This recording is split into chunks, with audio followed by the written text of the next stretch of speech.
Alright, we almost started for today, so let's get going. So this time we're going to react to the 10 best Halloween themes video game level by Mojo Plays. Now, in case you haven't noticed that it is October, and it does make a lot of sense. So each every platformer game,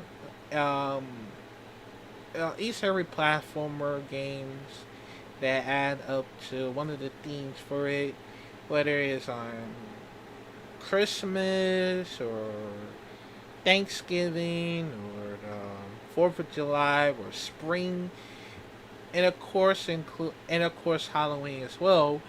Some of the levels of it because I ain't gonna lie though. I always love one of these games that adds some themes to it from some of the levels throughout, and it's just actually fun to like play it. Whatever I want to do, whatever I want to do for the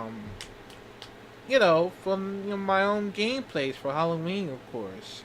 And I was actually planning on doing that because I didn't want to miss out a lot of things. So yeah, and maybe I'll do that after that because I know I've been missing out throughout. And yeah, so let me know comment down below what is your favorite of the Halloween themed video game levels throughout some of the games.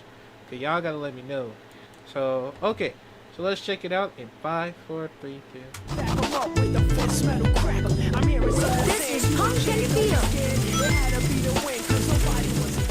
Welcome to Mojo Plays. And today we're counting down our picks for the top 10 Halloween-themed levels.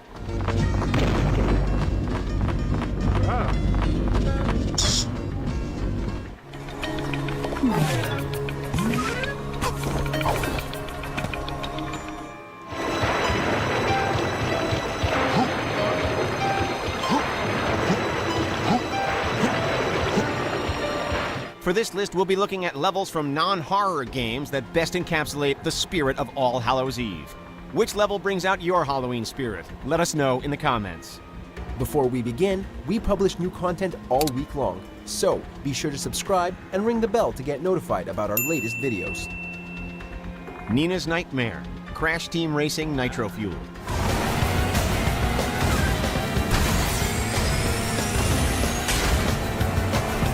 To commemorate the Spooky Grand Prix, this kart racing remaster introduced a brand new track that screamed Halloween. The track shines a spotlight on Nina Cortex, Neo Cortex's gothic niece. Or is she his daughter? Either way, Nina's Nightmare is a gateway into the character's warped imagination.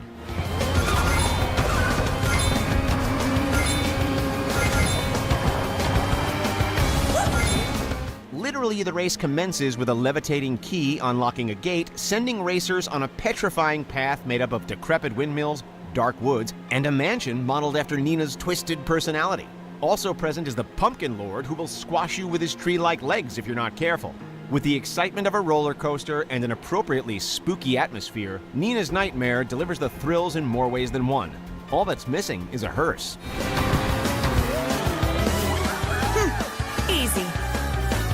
Level 7, The Simpsons Hit and Run. Dead people say I'm slow. Wait a minute, that was an insult. I'm a lean, mean speed thingy. Whenever Kang and Kodos show up, you know that The Simpsons are in store for a scare.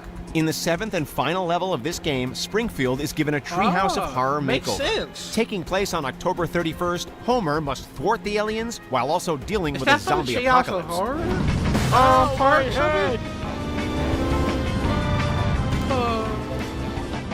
As fun as the missions are, the best part of this level is simply exploring this unique version of Springfield, which has become littered with Halloween-themed references and visual gags. Nice. Krusty Burger is now Zombie Burger, the Quickie Mart has been revamped as the Spooky Mart, and on the house you can even find graffiti reading, "No TV, make Homer go crazy."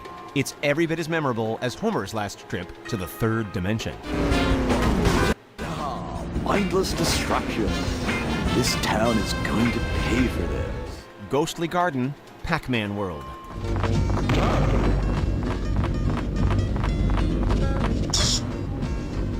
Ghosts have been a staple of the Pac-Man franchise ever since his arcade days, so when the character made a leap to the 3D platformer genre, it only made sense for the game's final world to possess a haunting vibe. While we could have singled out any of the 4 levels that make up Tockman's Mansion, Ghostly Garden is the most notably Halloween-y. Oh, okay.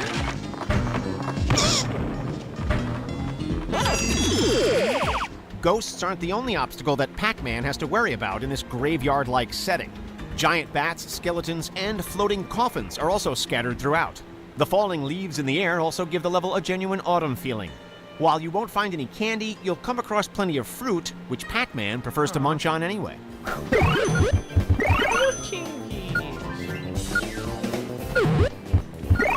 That's fun. Pumpkin Hill, Sonic Adventure Oh, yeah. 2. I know that it's here, rock a sensitive feet.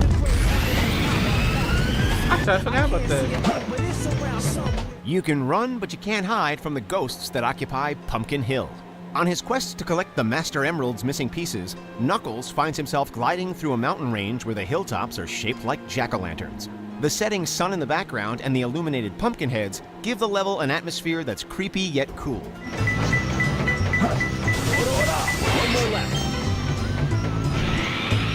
The same can be said about the level's theme song, A Ghost's Pumpkin Soup, which complements Knuckles' fearless attitude and the eerie sentiment of Halloween. For whatever reason, though, King Boom Boo doesn't attack Knuckles until later in the game.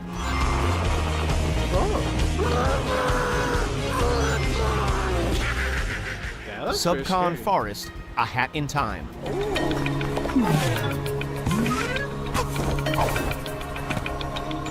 This nostalgic gem recaptured the magic of classic 3D platformers with several themed worlds to explore. One of the areas that Hat Kid travels to is Subcon Forest, which is crawling with creatures right out of a campfire story.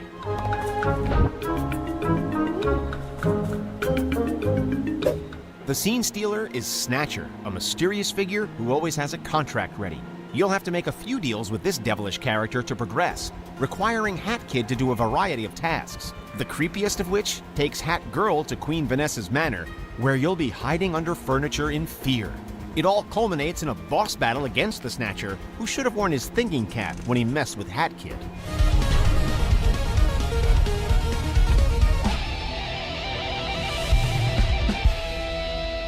Creepy Castle, Donkey Kong 64. Oh, I forgot about that. I haven't played a while since. Second only to the DK Rap, Creepy Castle is the most horrifying part of this N64 game. Everything about Creepy Castle has an old-school horror vibe to it, right down to the perpetual dark and stormy night. The level comes complete with all of the hallmarks you'd expect from a haunted castle, including a library with flying books, a ballroom with a giant chandelier, and a museum full of macabre items.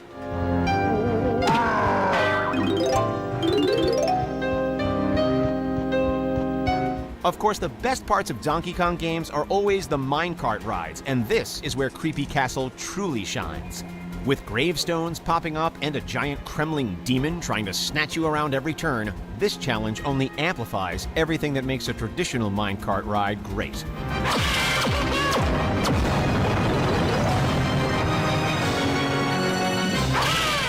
Mad Monster Mansion, Banjo-Kazooie. Oh yeah, I did want to play that. Before there was Creepy Castle, developer Rare took us to Mad Monster Mansion. Considering that Gruntilda is a wicked witch, it makes sense that one of the worlds in her lair would have a Halloween theme. This haunted mansion is overrun with strange creatures, such as a slumbering ghost, living gravestones, and a ghostly hand that plays the pipe organ.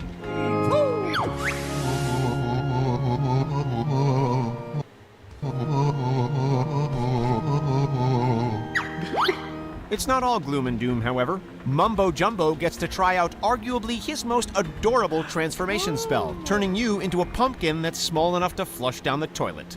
Pumpkin Banjo-Kazooie would fit in well with the Pumpkin Brothers from Moody Maze Marsh in Yooka-Laylee.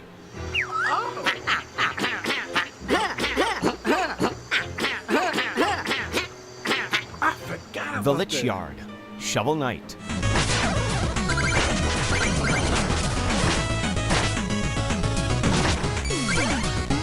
Shovel Knight is a love letter to the side-scrolling platforms of the 8-bit era. The Lich Yard level in particular feels deeply indebted to Castlevania on the NES. Instead of Simon Belmont's whip, though, you use a shovel to fend off the ghosts and ghouls that go bump in the night.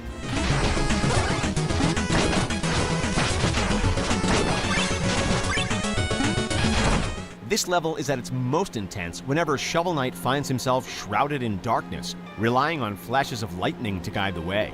Instead of menacing music, the Lich Yard features an electrifying track that makes you want to charge headfirst into an army of Tadvolt and Boneclangs to take on the Spectre Knight. It's a level that really brings out the fun side of being scared.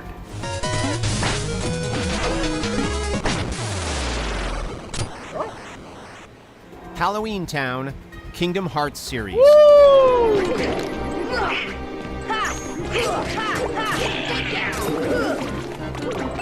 Of all the Disney worlds in the first Kingdom Hearts, none stand out quite like Halloween Town. Although Halloween Town is computer animated here, the programmers capture the stop-motion style of the 1993 animated feature. As Sora, Donald, and Goofy team up with Jack Skellington, they come across a few familiar locals, from Halloween Town Square and Dr. Finkelstein's lab to the Curly Hill. I have this. All the while, we're treated to a catchy instrumental version of This Is Halloween. Plus, there are 2 Oogie Boogie boss battles, one in his torture chamber and another that sees him fuse with his manor. In Kingdom Hearts 2, we not only get to revisit Halloween Town, but also follow Jack to Christmas Town, bringing together the best of both worlds.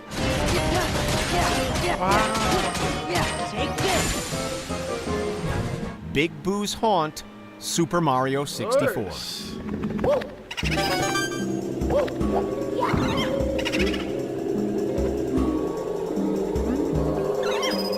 Luigi may be the expert on haunted mansions, but Mario was the first to boldly venture into Big Boo's Haunt. Although Mario games are known for being colorful and lighthearted, this level has an unexpected creep factor to it. The chilling music makes it feel as if a ghost is hovering right beside you, whispering into your ear.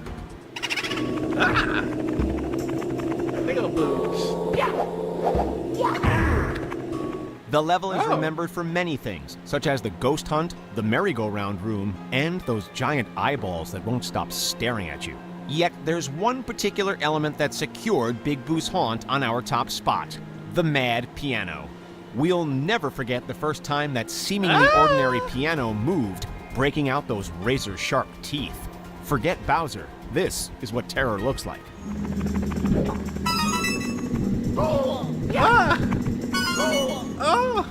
Check out these other great clips from Mojo Plays, and be sure to subscribe and ring the bell to get notified about our latest videos. Not gonna lie though, this is how I love one of these levels throughout one of the Halloween parts to it. It's actually helps you out knowing this of how,